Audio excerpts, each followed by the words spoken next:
3 jours chez ma mère, c'est le dernier roman de François Weiergans. Ça fait 5 ans, je dis bien 5 ans, que tout le monde attend ce roman. Et on se pose la question, mais que s'est-il donc passé pendant ces 5 ans pour qu'un auteur ne puisse pas rendre son roman? C'est la question que bien sûr se pose son éditeur et tout le monde. C'est un peu la réponse que l'on aura, j'espère, dans ce journal intime. Une réponse à cette impossibilité, sans allusion bien sûr à une autre impossibilité, un autre candidat au Goncourt, si vous voyez ce que je veux dire.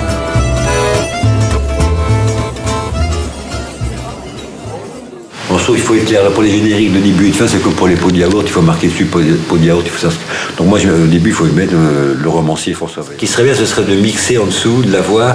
Il faudrait prendre le premier prélude du clavecin de tempéré de Bach, en boucle, il doit faire 1 minute 20, je crois. Il faudrait le prendre dans l'interprétation, jouer au clavicorde par Ralph Kirkpatrick. Les photos, il faut qu'on comprenne que c'est des choses qui m'intéressent, que ça.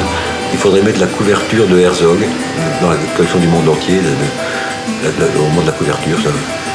Une photo de Wittgenstein. Il est très photogénique, donc on a un peu le choix de belles photos de Wittgenstein. Une photo de Nietzsche, peut-être. Oui, de Nietzsche, à la fin, il y a toute une série de Nietzsche, quand il est un peu fou, là, il est sur un oreiller blanc, il a une grande moustache. Je mettrai une photo de Giacometti. Hitchcock, alors la photo que j'ai, il faut prendre ma photo, parce que je vous la prêterai, après elle va me revenir de ces temps là. Allô? Allô? Allô? Allô? Peut-être bien de mettre une photo de micro et une photo de téléphone portable plutôt que si vous regardez le truc sur le son. Vous avez quelqu'un qui va monter ça, la personne qui va monter ça va vous détester.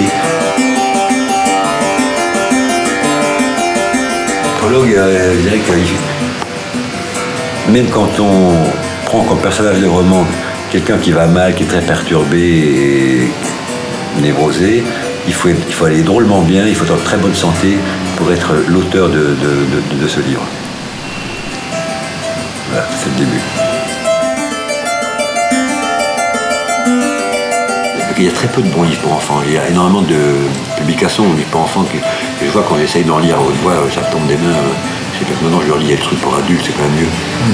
Comme les films aussi, là, mes petits enfants, je leur ai montré, ils adorent La mort aux trousses, 8 et demi, ce sont le deux grands trucs, ça.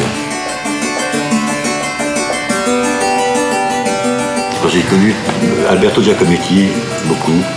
Un jour, j'attendais, j'arrivais en avance chez lui, et dans son atelier. Donc la porte est toujours ouverte. Et donc j'attends pendant 1 heure, il était en retard. Et puis il arrive, et il me dit, il y avait plein de sculptures, petites, grandes, mais aussi petites. Et après il me regarde, il me dit, vous n'avez rien volé. Alors j'étais vachement gêné. J'ai dit, mais non, enfin, qu'est-ce qu'il va quoi, et alors il me regarde, et puis il dit, vous auriez dû, parce que moi jamais je vous donnerai quelque chose.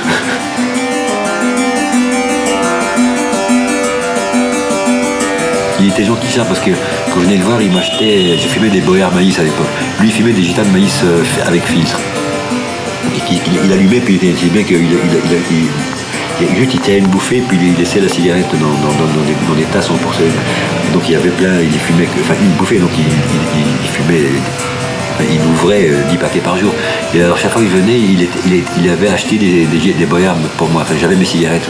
Ça je trouve, j'essaie de faire ça quand on invite des gens à dîner à la maison. J'essaie de savoir ce qu'ils fument, alors j'ai toujours un paquet de ce qu'ils fument pour que...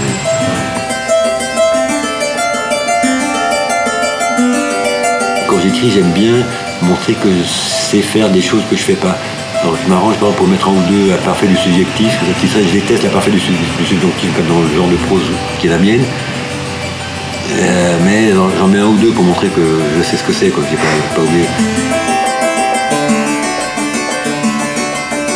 Enfin, l'idée c'est de pas être trop compris, c'est plus subtil que ça, parce que je veux être compris, maintenant je veux pas trop être compris sur l'ensemble du projet. Je veux être compris paragraphe par paragraphe. Enfin, par exemple, si je dis qu'un homme traverse la rue, serre la main d'une femme, ouvre une voiture, la portière d'une voiture et prend un gant, je veux qu'on sache bien qu'il a fait tout ça. Mais peut-être pas qu'on sache pourquoi je le dis dans l'ensemble. Alors d'où je reviens à ça, d'où l'importance de l'humour. L'humour est un masque hallucinant parce qu'on fait rire un peu, du coup les gens sont paumés, ils ne voient pas que vous êtes tragique, vous savez, c'est classique ça. La fin. Je m'en fous un peu de tout ce que je raconte quand je parle parce qu'il m'arrive de dire vraiment n'importe quoi. Ce qui m'excite, c'est l'idée que je vais commencer mais dès ce soir et avec beaucoup de plaisir mon prochain livre et que j'ai envie de le finir dans 3 mois. C'est fabuleux sur la fin. Parce que on peut peut-être en faire la fin parce que mais tout le monde croit que je mets 5 ans à écrire un livre. Enfin, j'écris super vite et pour le prouver, j'ai envie de publier un autre livre dans 3 mois.